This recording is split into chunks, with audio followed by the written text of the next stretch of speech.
Vieira e hoje eu vim falar sobre a mulher da casa abandonada. Se você não sabe o que é a mulher da casa abandonada, fica aqui comigo que eu vou te explicar, porque eu tenho muito para falar sobre o assunto. A Mulher da Casa Abandonada é um podcast feito pelo Chico Felitti, que é um jornalista que, eu admiro bastante o trabalho. E eu comecei a ouvir esse podcast faz pouquíssimo tempo, tá? Ele é um podcast que vai ter 7 episódios, na verdade pode ter 8, e é um podcast investigativo. Se você acompanhou a mídia nos últimos dias, deve ter ouvido falar dessa história. Por quê? O Chico começou a acompanhar uma mulher que mora no bairro dele e ela é uma figura que inicialmente você pode pensar como excêntrica, porque ela é uma mulher que mora numa casa abandonada, que fica no meio do bairro de Higienópolis, um bairro rico aqui de São Paulo. E ela vive numa situação um tanto quanto estranha. Ela não tem esgoto, ela vive com 2 cachorros, ela anda com uma pasta na cara. E aí ele começou a tentar entender melhor sobre essa mulher, queria até talvez ver se conseguia ajudá-la. Só que quanto mais ele pesquisava sobre esta mulher que se apresentava como Mary, mas na verdade seu nome é Margarida Bonetti, e ela foi acusada de um crime horrendo. E toda a vizinhança sabia. Ou praticamente toda, vai.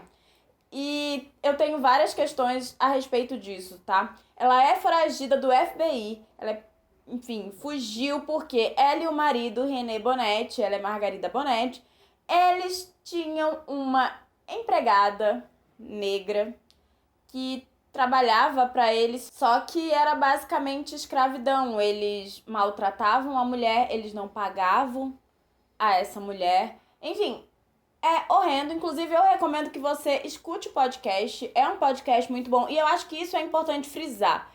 É um trabalho jornalístico de primeira. O trabalho do Chico é excepcional e é maravilhoso que ele jogue luz neste caso e que a gente entenda, porque é impressionante, né? Como o brasileiro, ele adora dizer que ele não é racista, etc, etc. E aí todo mundo agora tá lá horrorizado com o que tá acontecendo, né? Com essa história da mulher da casa abandonada. Mas se a gente for parar pra prestar atenção, a história do Brasil tá cheia de Margaridas, sabe? De Margaridas Bonetti, de Renês Bonetti e de muitas vítimas como a desse caso. Só que o que aconteceu? O podcast viralizou, ele ficou muito conhecido e do nada todo mundo começou a falar sobre ele. E eu entendo porque é realmente um trabalho excepcional que é feito ali e ele joga luz ao caso, mas eu acho que é interessante até agora, o podcast ainda vai ter outros episódios, né?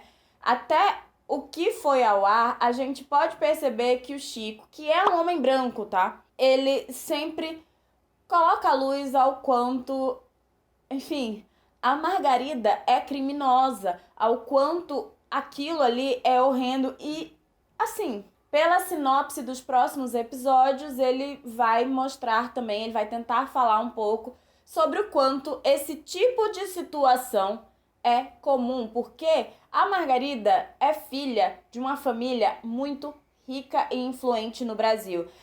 Muito bem quistos pela sociedade paulistana durante todo o tempo que a família dela, viveu ali, né, em Higienópolis. O pai dela muito conhecido enquanto era vivo. Só que quanto mais a gente cava, mais a coisa fica horrenda. Ela não foi a única pessoa que recebeu uma mulher de presente. Ela recebeu a empregada de presente. E aí fica dizendo, não, mas fulaninha de tal, o nome da vítima é preservado, né, pelo podcast, ainda bem, porque ela foi uma vítima de escravidão, de serviço análogo à escravidão, gente. Há 20 anos atrás, nos anos 2000, a gente tá em 2022, ok, 22 anos, é a vida de uma pessoa, é um tempo, mas não faz tanto tempo assim pra gente ter esse tipo de situação ocorrendo, sabe? Então, é um absurdo. Só que você realmente acha que só a família da Margarida que fez isso? Enfim, o Brasil tá cheio de histórias desse tipo. Na verdade, todo esse caso lá nos Estados Unidos mudou a lei do país, porque era absurdamente comum esse tipo de coisa acontecendo. E o que eu acho mais absurdo é perceber que, assim, a vizinhança da Margarida sabia esses anos todos que ela era criminosa. E aí vem a reação do público, e é isso que me deixa completamente horrorizada. O público começou a achar que é investigador e começou a ir à frente da casa, xingar a Margarida, falar várias coisas à Margarida, só que você acha que ele só fez isso? Eles foram atrás da vítima, expuseram o nome da vítima, CPF do filho da Margarida e assim, é absurdo observar o que as pessoas estão fazendo. Eles ficam com raiva da situação e obviamente todo mundo se coloca na posição de tipo, nossa, eu sou muito diferente dessa mulher, mas ninguém para pra olhar também o histórico da própria família e assim, muita gente, tá? Tem aquela pessoa que ajuda a família, que faz os serviços de casa, mas é quase da família e que assim, não tem direitos trabalhistas direito, sabe? Então, eu sinto que essa revolta vem muito desse lugar também de tipo a pessoa querer se isentar da própria culpa branca. E assim, existe um pacto da branquitude e a Margarida tá livre até hoje. Por isso também, por causa desse pacto, sabe? Onde brancos protegem brancos. As pessoas lá nos Estados Unidos se preocupavam mais com os animais que estavam na casa do René e da Margarida do que com a vítima. E assim, não estou dizendo que não é para se preocupar com os animais. Eu crio animal dentro da minha casa, eu tenho meu gatinho e todo mundo sabe que eu amo demais. E eu acredito que a gente tem que cuidar dos animais, inclusive não acho ruim, sabe, que tiraram os cachorros da casa da Margarida. Mas aí tem muita gente também que tá culpando o podcast pelas coisas que estão acontecendo. E na verdade, eu acho que a grande questão é, o problema não tá no podcast, o problema tá na reação que as pessoas estão tendo. O problema tá em como estão transformando essa situação num circo. E por que que isso tá acontecendo agora? Porque todo mundo descobriu essa história agora? Muita gente já sabia, sabe? Eu vi um post no Instagram que eu acho que bate muito nisso. Vem muito dessa expiação da culpa. Pessoas brancas querendo se dizer diferentes da Margarida Bonetti.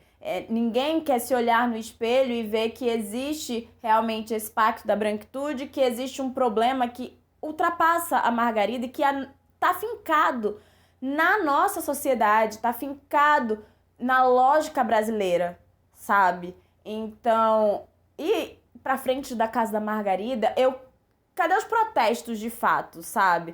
O que eu acho bizarro é a gente ir lá, indo na casa da mulher pra fazer turismo, sabe? Pra dar uma espiadinha. É sério? A mulher é escravocrata, sabe? E simplesmente as pessoas estão indo dar uma olhadinha na casa. E aí eu fico me questionando, do jeito que esse país é, vocês querem realmente transformar esta mulher horrenda numa vítima?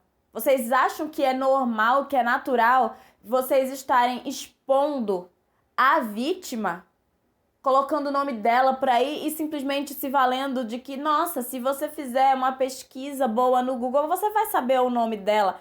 Gente, o Chico diz o tempo inteiro no podcast que a vítima não quer ser reconhecida, que a vítima quer se distanciar cada dia mais dos abusos que sofreu desse caso. E assim, a Margarida que deveria pagar pelo crime que ela cometeu. Mas não com as pessoas indo lá pra dizerem assim, nossa, estou fazendo justiça. Simplesmente pra aliviar a própria culpa ou pra dizer, nossa, eu sou muito diferenciado. Não, ela deveria ser presa, mas assim, faz 20 anos que ela tá ali morando naquela casa. Ela veio morar com a mãe, inclusive, quando ela estava sendo procurada pelo FBI. Mas eles não têm jurisdição no Brasil, né? Ela ficou com a mesma mãe que foi nos Estados Unidos depor a favor do genro, sabe? A mesma mãe que deu a vítima de presente para Margarida e que, pelo que se sabe, deu outras pessoas de presente para as outras filhas. Vocês realmente acham que o caso da Margarida é um caso isolado? Vocês realmente acham que as nossas estruturas, sabe, os pilares da nossa sociedade não estão fincados nesse histórico escravocrata? Que muita gente ainda para estar defendendo e comemorando, sabe, a princesa Isabel como se ela tivesse feito uma grande coisa, sabe? Então, assim, eu acho que a gente tem muito mais a que fazer a reflexão. Na verdade, pessoas brancas, pessoas de classe média alta e pessoas que estão bem além, né, das pessoas de classe média alta, deveriam começar a olhar, reconhecer os próprios privilégios e enxergar que, assim, será que a sua história, a história dos seus antepassados, da sua família, não tem nada parecido com a história da família da Margarida? Talvez realmente a sua família não tenha feito recentemente o que a família Bonetti fez. Mas assim, existem diversos privilégios que você, pessoa branca, tem por conta da sua branquitude. E você, pessoa branca, provavelmente tá aí sempre fechando os olhos para um monte de coisas, porque dói reconhecer que você também faz parte do sistema. Você corrobora com esse sistema. E assim, eu tenho achado tudo horrendo, sabe? Toda essa situação com a casa da Margarida, a maneira que as pessoas estão agindo na frente da casa, elas estão realmente fazendo turismo ali, ao invés de estarem realmente desejando e se mobilizando de alguma forma para que essa mulher pague pelos crimes que cometeu. Mas não com pessoas indo lá matar ela ou alguma coisa assim. Ela deveria ser presa. Só que, enfim, o que as pessoas estão fazendo é só circo. Criar um circo com relação ao caso para tentar expiar a própria culpa. Então, tem sido bem absurdo ver algumas discussões na internet, ver como as pessoas estão lidando com o que é o podcast A Mulher da Casa Abandonada, mas, além disso, né, lidando com a Margarida Bonetti. Não transformem ela numa vítima. O Brasil adora enaltecer pessoas horríveis. Olha quem tá no poder. Então, assim, não transformem mais uma pessoa horrível em uma vítima, porque, na verdade, ela foi o algoz. Ela é a vilã, sabe? Ela é ruim. E assim, quem acobertou, quem ignorou, também tem culpa nisso. Tem muita gente que sabia e que fingiu que não sabia de nada até agora. Então, assim, é toda uma sociedade. Existem muitas Margaridas Bonetti no nosso país. Então, eu acho que a gente tinha que se conscientizar e usar esse podcast para algo maior e melhor, sabe? Ao invés de ficar fazendo turismo macabro, turismo racista na casa lá em Higienópolis, tá? Então, enfim, é isso, é só um desabafo. O podcast é muito bom, mas cuidado com a maneira que você consome as coisas, porque estão consumindo esse podcast de uma forma muito absurda. É isso, esse era meu desabafo e até a próxima. Tchau!